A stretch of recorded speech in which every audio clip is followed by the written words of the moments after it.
First, we begin with breaking news right now at 11 o'clock. A major crash and traffic backup happening right now in southern Jefferson County. Hello, everybody, and thank you for joining us. I'm Doug Prophet. We have been following this for about 1 hour right now. Now, first, we want to show you a recorded view right after this happened. This is the Gene Snyder Freeway at Preston Highway just after 10 o'clock tonight. Talking about Gene Snyder westbound at Preston, and all lanes are blocked at this time. MetroSafe confirming a crash involving 2 cars. They also told us there are injuries involved. EMS is on the scene along with LMPD and the Okolona Fire Department. Now let's give you a live update as we switch to that very same camera, the very same scene from the Trimark camera. The backup is now lifting a little bit. Look at that. The traffic on the right side of your screen. Again, the westbound lanes now moving. This backup has stretched a big one between Preston Highway and Beulah Church Road tonight. All of the lanes were at one time blocked, and so were the shoulders. So that meant nobody there could move unless they could find an exit. So they've been sitting there for about an hour. But now, good news here, this live update, traffic is moving. And Trimark says it should take about another hour before they lift the investigation to clear out. Now we want to take you live here to downtown Louisville. Another major traffic issue to tell you about at this late hour. We're bringing you a view of the Kennedy Bridge, where the entire bridge, all lanes are closed until tomorrow morning. This view from the Trimark camera right on the bridge. Again, of course, the Kennedy Bridge, the southbound lanes into Metro Louisville from Indiana. Kentucky Transportation shut down the bridge as part of a planned project to do some repair work. The closure started at 8 o'clock tonight and will go until 10 a.m. tomorrow morning. Crews are working on the ongoing bridge expansion joint replacement project. And KYTC does suggest that you take I-265 west as a detour until 10 a.m. tomorrow morning. And now, new tonight on the night team, bogus money, a massive bust of counterfeit dollars by the Jefferson County Sheriff's Office. And the man accused of having the bundles of fake money is facing more than 100 charges. And you won't believe how they caught him. WHAS11 night team's Clarice Shadley details how the arrest happened.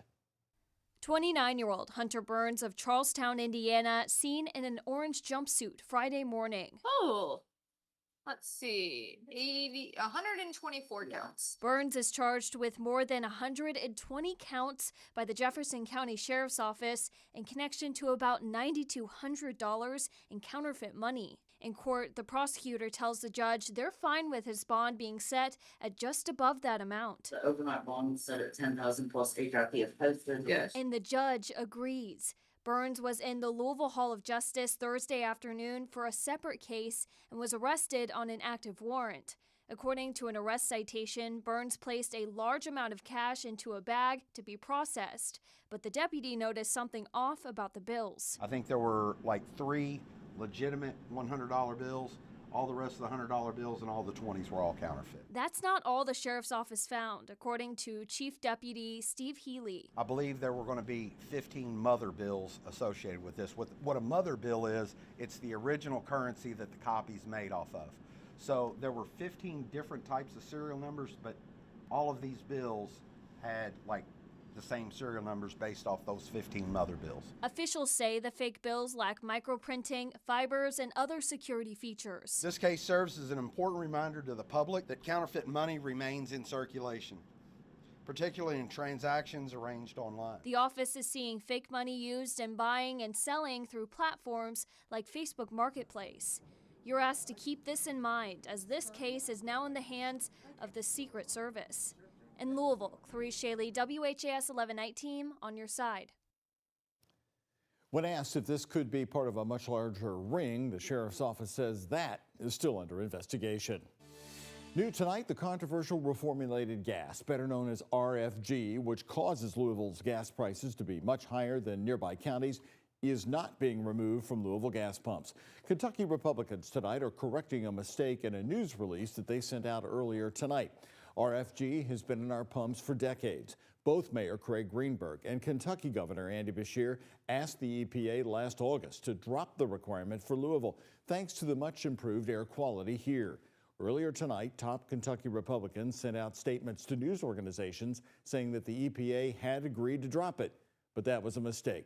Senate Majority Caucus spokesperson Angela Billings sending this to WHAS 11 News tonight, quote, "This evening our office issued a statement regarding an announcement issued by the EPA. Initial reports indicated that a recent final rule issued by the EPA was the announcement we have been expecting for the Louisville area.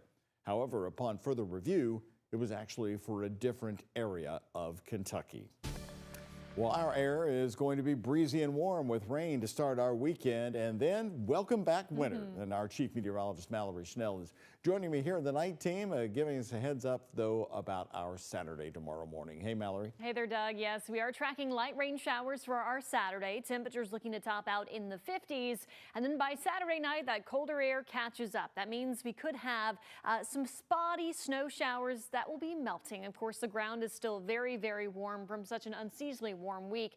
But Sunday, those air temperatures much colder in the 30s, feeling like the 20s with the wind chills. Right now, temperatures are in the 40s to lower 50s. This is pretty much the coldest that we will be getting tonight because cloud cover continues to increase and we have some rain down to our south. This is what's going to be moving in to our southern counties here tonight, overspreading our area tomorrow. But anything we pick up on Saturday will be very, very light in nature. We'll take a look at the hour-by-hour forecast and talk much more about that taste of winter coming up in our 7-day forecast.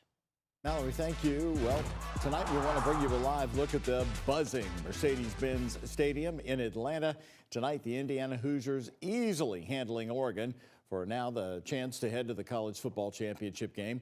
Right before the game, WHAS 11 sports reporter Serenity Baboyne caught up with businessman and Indiana alum Mark Cuban, also a former member of ABC's Shark Tank program. We asked him about Indiana's historic football turnaround. So I've seen turnarounds, but at this stage, this quickly, with this much impact, no. I mean, IU has got the largest alum base of any school in the country, right? 800,000, alums strong, and to represent all of them and do it so quickly, that's incredible. Cuban graduated from IU's business school and continues to financially support the athletic department. Well, happening right now tonight, Southern Indiana bars and restaurants have been packed all night. And what a game the fans got to see here in Indiana, Southern Indiana area. WHAS 11 night team's Jose Alonso and photojournalist Aspen Hester are live at Hoopsters in Jeffersonville on East 10th Street. And Jose, has it been loud there all night long? Oh, Doug, it's been loud and proud. Even though these Hoosiers couldn't go all the way to Atlanta tonight, they made sure to come all the way to Jeffersonville, Indiana, to watch the game together. And as far as Miami, which is where it's looking like the next game's going to be, as we have less than 30 seconds left in this game, as far as Miami, we only got one Hoosier committing to be at that game. But take a look right here at all these IU fans inside Hoopsters. They are really excited to see a potential win coming up here very, very soon. And we got to ask them why they couldn't be in Atlanta and why they're very proud of this team. Southern Indiana Hoosiers were loud and proud as they closely watched IU play in the Peach Bowl. Hoopster's Sports Bar and Grill in Jeffersonville was flooded with the color red. Marysville, Indiana resident Angela Calvert even sported a bison hat after her boss challenged her to get one. And he's actually at the game. Oh, okay, Yes. Boss at the game, why aren't you at the game? Because he wouldn't take us. And I couldn't find anybody else to go with me. She's not the only one who couldn't make it. Evelyn Sieberts of Borden. I had to work today.